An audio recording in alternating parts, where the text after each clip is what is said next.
канцлер Німеччини Олаф Шольц, він чомусь таки вирішив виступити проти того, щоб передати Україні ракети Таурус. Ось таку інформацію маємо. Дивно дійсно бачити зараз ось такі новини, повідомляючи, що Німеччина намагається зараз якось там знаходити боєприпаси для України і все ж таки хоче нам допомагати, а потім маємо ось це.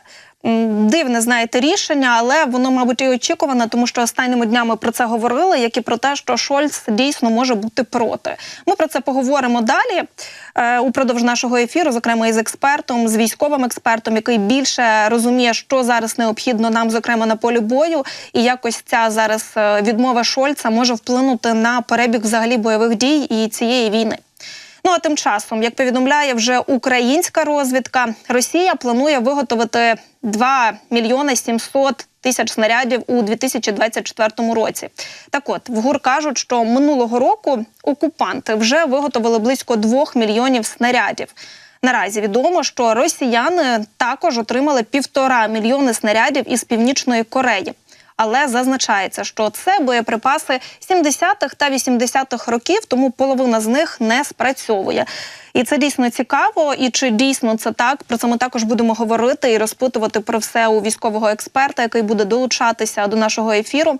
Тому що, знаєте, останніми днями ми вже бачили інформацію про те, що техніка, якою окупанти намагаються зараз, зокрема, боротися з українцями, вірніше вбивати українців, прийшовши на наші землі, вона є подекуди дуже застарілою. Зокрема, ще й наприкінці січня повідомляли також аналітики, що дійсно бачать, що з ладу виходять і ракети їхні, які не долітають до України, які падають прямісінько там на болотах і вибухають. Також і повідомлялося про те, що і зі снарядами в них проблеми. Але, тим не менше, ми бачимо, що вони продовжують свої наступальні дії, ми бачимо, що вони продовжують нищити українські міста та села. Тож тут хочеться, знаєте, чітко усвідомлювати зараз, чи дійсно ці проблеми на болотах є, чи все ж таки поки що нам не треба, знаєте, навіть сподіватися на те, що у них там можуть бути якісь проблеми зі зброєю та боєприпасами. Нам би, звісно, це дуже хотілося почути, але, на жаль, поки що ось інформація така, що все ж таки зброї в них багато. А от якої саме, про це будемо говорити далі, адже до нашого ефіру вже долучається військовий експерт, це Павло Нарожний, засновник благодійної організації «Реактивна пошта».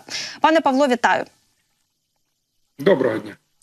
Отже, дивіться, будемо говорити про зброю, зокрема і про ту, яку відмовилися передавати Україні, і в принципі, про зброю окупантів, але дивіться, я розпочну, мабуть, з найважливішого, тому що у Збройних силах України сьогодні все ж таки, от знаєте, через кілька днів після перших повідомлень про втрату контролю над селом Ласточкине визнали цей факт. Про це вже сьогодні заявив речник оперативно-стратегічного групування українських військ Таврія Дмитро Лиховій. Він сказав, що українські підрозділи відійшли від селища на Авдіївському напрямку, щоб знову ж таки зберегти життя наших українських військових. Давайте про те, як зараз виглядає взагалі ситуація на цій ділянці фронту.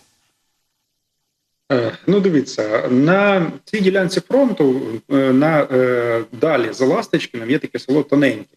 І от поблизу цього села будувалися укріплення. Вони будувалися вже доволі давно, приблизно 2 місяці. Про це було відомо з, скажімо так, посередкованої інформації. Там у нас СБУ піймали шпіона конкретно в Авдіївці, який передавав інформацію про побудову укріплень. Тобто вони там будувалися весь цей час. Ласточкина, втримати було практично нереально, тому що воно знаходиться, скажімо так, не маючи побудованих бетонованих укріплень, триматися там було б дуже-дуже важко. Це було б питання часу, коли ворог би там артилерійським вогнем чи авіаційними снарядами все знищив би і після того пройшов би далі. Це було просто втрата людей і часу на цій ділянці фронту. Зараз все виглядає так, що ми не тільки тут, а на всіх абсолютно ділянках фронту ми будемо стояти в так званій активній обороні. Що це таке? Це ми відходимо на гарно підготовлені позиції, на цих позиціях тримаємо оборону, і коли ми бачимо, що ворог має якусь слабину, там нестачу боєприпасів, нестачу людей, то контратакує на якихось ділянках фронту. Але в умовах відсутності, не відсутності, а дефіциту артилерійських боєприпасів на щось інше ми зараз не спроможні, бо будь-яка зброя, вона не може замінити артилерію. Ту саму, яку нам більше всього потрібно, це 155 та 152 калібр.